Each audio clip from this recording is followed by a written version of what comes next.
नमस्कार, वंदे मातरम, जय Hind. ZX news में बहुत बहुत स्वागत है। जी हां दोस्तों, आज 17 मई रविवार हो गया है और आज की इस वीडियो में हमने बात की है प्यारे देश भारत और दुनिया की हर बड़ी खबर के बारे में।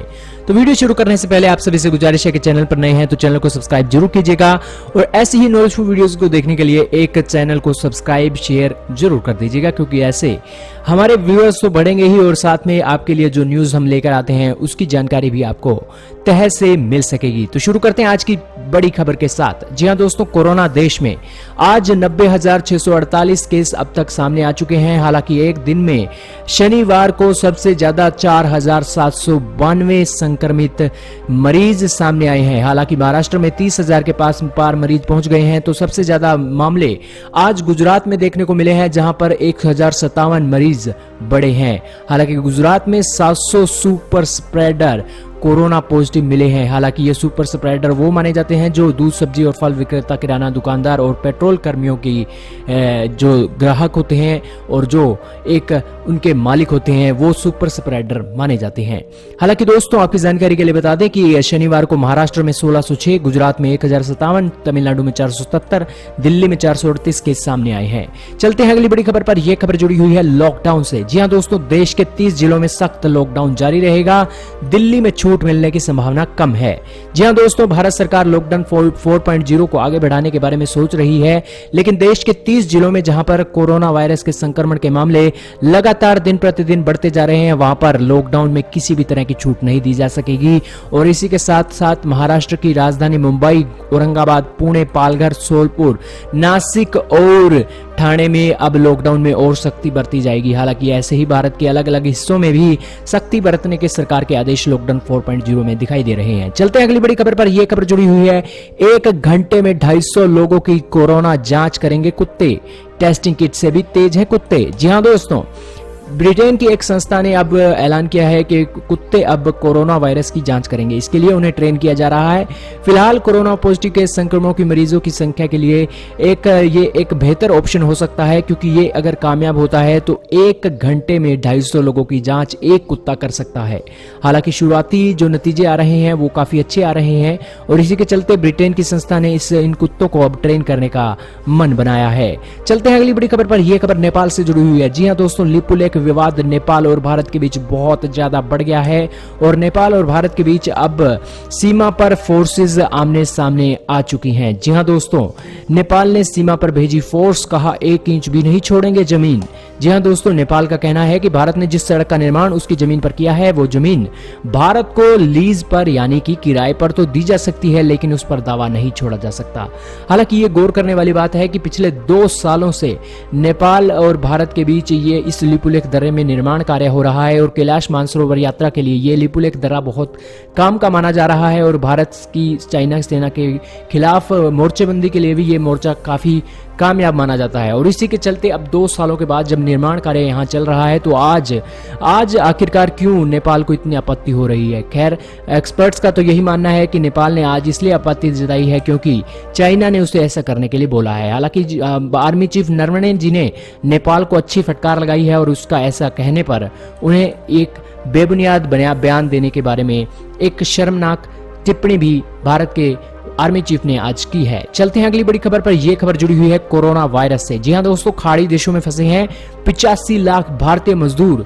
जी हां दोस्तों, ये 85 लाख भारतीय मजदूर, कभी जब अब भारत न्यूक्लियर स्टेट बना था तब ये 85 लाख भारतीय मजदूरों ने भारत को अमेरिकी सैंक्शन से लड़ने के लिए बहुत बड़ी मदद की थी और अब फिलहाल 85 लाख भारतीय मजदूर वहां फंसे हुए हैं और इसी के साथ साथ 85 लाख भारतीयों में से सिर्फ 3.5 लाख लोगों ने भारत वापिस आने की इच्छा जताई है। चलते हैं अगली बड़ी खबर पर। यह खबर जुड़ी हुई है लॉकडाउन के बीच राहुल गांधी ने प्रवासी मजदूरों से की मुलाकात, जाना उनका हाल। जी हां दोस्तों, जैसा कि आप तस्वीरों में देख ही रहे हैं कि देश भर में जारी लॉकडाउन की वजह से प्रवासी श्रमिकों को तमाम तरह की मुश्किलों का सामना करना पड़ रहा है और इसी बीच कल जो हादसा हुआ था वहां 24 मजदूरों ने भी अपनी जान गंवा दी थी। हालांकि दोस्तों, सरकार को चाहिए कि मजदूरों को एक भरोसा दिलवाए कि वो जहां पर भी हैं वो वहां सेफ हैं और उनको खाने पानी और उनके रहने का इंतजाम सरकार ही करेगी। हालांकि दोस्तों, सरकार की बहुत बड़ी ढील है कि यहाँ पर मजदूरों की जाने जा रही हैं, उसके चलते हुए अब ऐसे कदम उठाने के ऊपर सरकार ने बहुत देरी कर दी है। और इसी के चलते अब बीजेपी सरकार के विरोधी कांग्रेस पार्टी के पूर्व अध्यक्ष रह चुके राहुल गांधी ने अब मजदूरों का हाल जाना है और इसके बारे में मजदूरों की आवाज उठाने के लिए उन्होंने एक कदम उठाया है। हालांकि दोस्तों, आपका क्या कहना है कि क्या प्रवासी मजदूरों के लिए भारत की बीजेपी सरकार नाकाम रही है या नहीं? कमेंट सेक्शन में जरूर बताएं। चलते हैं अगली बड़ी खबर पर। यह खबर पंजाब से जुड़ी हुई है। जी हां दोस्तों, पंजाब ने लॉकडाउन 31 मई तक बढ़ा दिया है और इसी के साथ साथ 18 मई के बाद पंजाब में पूरी तरह से कर्फ्यू समाप्त कर दिया जाएगा।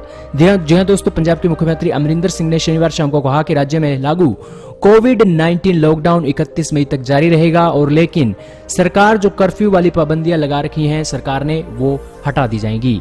हालांकि दोस्तों, ये एक बहुत अच्छा कदम पंजाब सरकार उठा रही है। हालांकि 1257 लोग पंजाब में फिलहाल कोविड-19 को हराकर अपने अपने घरों में लौट चुके हैं। चलते हैं अगली बड़ी खबर पर। यह खबर जुड़ी हुई है लॉकडाउन के बीच राशन के लिए कतार में लगी महिलाओं को लाठी मारने वाला पुलिसकर्मी निलंबित। जी हां दोस्तों, जैसा कि आप तस्वीरों में देख ही रहे हैं कि ये पुलिसकर्मी कैसे महिलाओं को अपना रोब दिखाकर महिलाओं पर लाठियां बांध रहा है। हालांकि इस महामारी के चलते ये बेचारी राशन लेने आई थी, लेकिन जैसे ही किसी व्यक्ति ने इस पुलिसकर्मी का वीडियो बनाया तो उस पर यह कार्रवाई होती हुई देख के ये वीडियो वायरल हो गया, जिस कारण से वायरल हुए वीडियो की पड़ताल हुई जिसमें यह वीडियो सच पाया गया और इसके ऊपर कार्रवाई हुई है और पुलिसकर्मी को निलंबित कर दिया गया है। हालांकि दोस्तों, ये तो गौर करने वाली बात है कि ये तो एक वीडियो बनी थी जिस कारण से ये पुलिसकर्मी आज निलंबित हुआ है। अगर ये वीडियो ना बनी होती तो जाहिर सी बात है कि एक महिलाओं को एक जिस तरह का अत्याचार पुलिस कर रही है उसके बारे में पता ना लग पाता। हालांकि ये घटना नोएडा की है। चलते हैं अगली बड़ी खबर पर। यह खबर जुड़ी हुई है म्यांमार और भारत से। जी हां दोस्तों, भारत के एनएसए अजीत डोभाल का ऑपरेशन कामयाब। म्यांमार ने भारत को सौंपे 22 उग्रवादी। जी हां दोस्तों, भारत के एनएसए अजीत डोभाल भारत सहित पाकिस्तान, चाइना और म्यांमार सहित पूरे अड़ोसी पड़ोसी देशों में अपनी धाक को बनाए रखते हैं और यही कारण है कि म्यांमार ने आज एनएसए अजीत डोभाल की जो एक शिकंजा बनाया था उसमें वो फंस गए हैं और म्यांमार ने भारत को 22 उग्रवादी सौंप दिए हैं। हालांकि ये उग्रवादी भारत के लिए बहुत खतरनाक थे जिस कारण से म्यांमार की जेलों में ये बंद थे, लेकिन उन उग्रवादियों को भारत को सौंपे जाने के लिए म्यांमार को मना लिया गया। हालांकि इस रोल में एनएसए अजीत डोभाल की बहुत बड़ी भूमिका है। चलते हैं अगली बड़ी खबर पर। यह खबर जुड़ी हुई है WHO से। जी हां दोस्तों, WHO ने आज बहुत बड़ा बात कह दी है कोरोना वायरस को लेकर। जी हां दोस्तों, WHO ने कहा है कि डिसइंफेक्टेंट्स के छिड़काव से कोरोना खत्म होने वाला नहीं है और इसके उलट सेहत पर इसका बुरा असर पड़ सकता है। जी हां दोस्तों, कोरोना वायरस को लेकर WHO ने कहा है कि जिस तरह से घर से बाहर गलियों और बाजारों में डिसइंफेक्टेंट के छिड़काव करने का कोई सुझाव WHO की तरफ से नहीं दिया गया है, क्योंकि यह बेअसर ही साबित होगा, क्योंकि इस केमिकल के छिड़काव से सतह से मौजूद वायरस या पैथोजन खत्म नहीं हो जाएगा। हालांकि इसके चलते उन्होंने कहा कि ऐसे डिसइंफेक्टेंट का छिड़काव करने से सिर्फ और सिर्फ मनुष्यों को ही एक आंखों में जलन और सांस लेने में परेशानी हो सकती है और इसलिए डिसइंफेक्टेंट के छिड़काव से बचें। WHO का कहना है कि आप इसके बारे में क्या करें, तो उनका कहना है कि आप उसमें डिसइंफेक्टेंट का इस्तेमाल करना ही है तो उसमें कपड़े को भिगोकर सतह को साफ करें ताकि कोरोना वायरस काफी वक्त तक सतह पर न रह सके। लेकिन जिस तरह से ये छिड़काव कर रहे हैं ये बहुत गलत है, ये WHO का आज कहना है। चलते हैं अगली बड़ी खबर पर। यह खबर हरियाणा से जुड़ी हुई है। जी हां दोस्तों, हरियाणा के मुख्यमंत्री मनोहर लाल खट्टर बोले हैं पलायन की खबरों के बीच 1 लाख मजदूर काम पर लौटने को है तैयार। जी हां दोस्तों, ये है हरियाणा के मुख्यमंत्री मनोहर लाल खट्टर जी। और भारत में अभी फिलहाल जो मजदूर प्रवासी मजदूरों का जो एक उठापटक चल रही है उसी के चलते हरियाणा सरकार ने कहा है कि हरियाणा में 1.5 लाख मजदूर अब हरियाणा में वापस अपने काम पर लौटने के लिए तैयार हैं और उनके लिए जल्द से जल्द सरकार सुविधा भी करेगी। हालांकि जो हरियाणा में रह रहे मजदूर हैं उनके लिए भी हरियाणा सरकार ने कहा है कि आपको भी अब हरियाणा में ही रहना चाहिए, क्योंकि हरियाणा एक सेफ जोन तो है ही और इसी के साथ ही हरियाणा में उनकी सुविधा के लिए सरकार सब कुछ कर रही है और इसी के चलते उन्हें राशन और हर तरह की सुविधाएं हरियाणा सरकार देने के लिए तैयार है। चलते हैं अगली बड़ी खबर पर। यह खबर जुड़ी हुई है 1064 श्रमिक स्पेशल ट्रेनों से 14 लाख प्रवासी मजदूर लौट चुके हैं अपने घर। जी हां दोस्तों, भारत सरकार की एक मजदूरों को लेकर एक अच्छी पहल भी तो ये दिखाई दे रही है कि 1064 ट्रेनें अब तक चली जा चुकी हैं और 14 लाख प्रवासी मजदूर अपने अपने घरों को लौट चुके हैं। हालांकि सबसे ज्यादा ट्रेनें उत्तर प्रदेश में चली हैं। जी हां दोस्तों, अगर उत्तर प्रदेश भारत में ना होता तो जाहिर सी बात है कि श्रमिकों की कमी भारत में भी हो जाती और इसका अंदाजा आप ऐसा लगा सकते हैं कि 1064 श्रमिक ट्रेनों में 526 ट्रेनें तो सिर्फ उत्तर प्रदेश की हैं। वहीं बिहार में भी यही हाल है। बिहार व उत्तर प्रदेश के लिए कुल 80% ट्रेनें चली हैं, यानी कि 1064 में से 800 से ज्यादा श्रमिक ट्रेनें तो सिर्फ और सिर्फ बिहार और उत्तर प्रदेश की हैं, जिससे आप अंदाजा लगा सकते हैं कि अगर बिहार और उत्तर प्रदेश ना हो तो भारत चल नहीं सकता। और इसी कारण से भारत सरकार चाहती है कि मजदूर अपने अपने राज्यों में रहें ताकि भारत की अर्थव्यवस्था को सहारा मिल सके। हालांकि मजदूर जो अब अपने अपने घर लौट चुके हैं, 14 लाख के करीब अपने अपने घर लौट चुके हैं, वो क्या क्या वापस अपने काम के लिए अब दोबारा शहर आएंगे या नहीं, ये भी एक बड़ा प्रश्न है। हालांकि रेलवे प्रतिदिन 300 श्रमिक ट्रेनें से 4 लाख फंसे मजदूरों को उनके मूल राज्य तक पहुंचाने की बात कर रही है। हालांकि रेल मंत्री पीयूष गोयल का आज कहना है कि हम हर श्रमिक को अपने अपने घर रेल और ट्रेन और बसों के जरिए पहुंचाएंगे और श्रमिकों को किसी भी तरह की एक प्राइवेट यात्रा करने की कोई जरूरत नहीं है। हालांकि दोस्तों, श्रमिकों से यही अपील है कि आप किसी भी तरह के एक ट्रकों में या अपनी जान को जोखिम डालकर ऐसी किसी भी यात्रा से बचें, क्योंकि सरकार आपको आज नहीं तो कल ट्रेनों के जरिए आपको अपने राज्य में पहुंचा देगी। चलते हैं अगली बड़ी खबर पर। यह खबर जुड़ी हुई है लावा से। जी हां दोस्तों, चाइना को छोड़कर भारत में 800 करोड़ का निवेश करेगी लावा, होगी नौकरियों की बरसात। जी हां दोस्तों, भारत में 800 करोड़ निवेश से धड़ल्ले से बढ़ सकता है रोजगार। दरअसल भारत में लगभग 1000 कंपनियां आने वाली हैं और इसी के चलते भारत में काम करना शुरू कर सकती हैं और इसकी शुरुआत लावा ने कर दी है। मोबाइल उपकरण बनाने वाली कंपनी लावा इंटरनेशनल ने चीन से अपना कारोबार समेटकर भारत आने की घोषणा की है। दोस्तों, कंपनी के इस फैसले से भारत में रोजगार तो बढ़ेगा ही और इसी के साथ साथ बहुत अच्छा काम हुआ है, क्योंकि अगले 5 साल के दौरान लावा कंपनी 800 करोड़ रुपए निवेश भारत में करेगी। हालांकि जो उनके अध्यक्ष हैं हरिओम राय ने आज बताया है कि प्रोडक्शन डिजाइन के क्षेत्र में चीन में हमारे कम से कम 600 से 650 कर्मचारी काम कर रहे हैं और उन सभी कर्मचारियों को अब भारत स्थानांतरित करने की योजना लावा बना रही है। दोस्तों, अगर लावा भारत में आएगी तो इससे लावा की प्रोडक्शन भी बढ़ेगी और इसके साथ लावा के मोबाइल फोन भी बिकने शुरू हो सकते हैं। चलते हैं अगली बड़ी खबर पर। यह खबर जुड़ी हुई है चाइना से। जी हाँ दोस्तों, चाइना ने आज माना है कि नष्ट कर दिए थे उसने कोरोना वायरस के शुरुआती सैंपल। जी हां दोस्तों, चाइना ने आज मान लिया है कि उसने कोरोना वायरस के शुरुआती सैंपल्स को नष्ट किया था।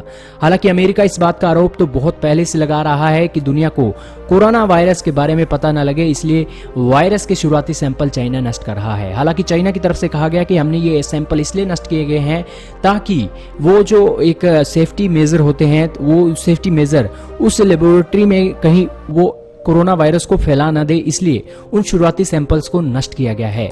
हालांकि दोस्तों, अब ये एक सवालों के घेरे में तो चाइना है ही, क्योंकि कोरोना वायरस के शुरुआती सैंपल से हमें ये बहुत मदद मिल सकती थी कि ये वायरस कहां से आया है और किस किस जानवर से ये वायरस निकला है। लेकिन दोस्तों, अब जब WHO को भी शुरुआती सैंपल नहीं दिए गए तो चाइना कैसे कह सकता है कि वो पूरी की पूरी तरह से ट्रांसपेरेंट है इस कोरोना वायरस के बारे में और पूरी दुनिया को उसने पहले ही जानकारी दे दी थी।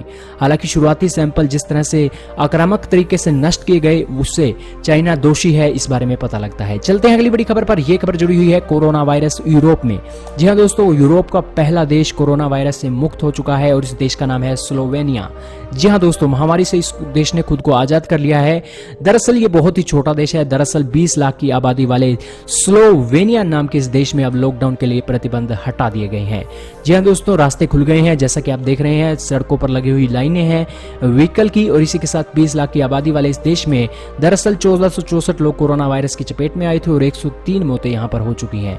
हालांकि कोरोना को यहां पर 12 मार्च को महामारी घोषित किया गया था। हालांकि इसी के चलते जो एक सेफ्टी मेजर है वो इस देश में जरूर लागू रहेंगे, लेकिन लॉकडाउन पूरी तरह से खोल दिया गया है, जैसा कि आप स्क्रीन पर देख रहे हैं। हालांकि भारत में भी इस तरह से कब से लॉकडाउन खुलेगा, ऐसा भारत के लोगों को बहुत बहुत इंतजार है।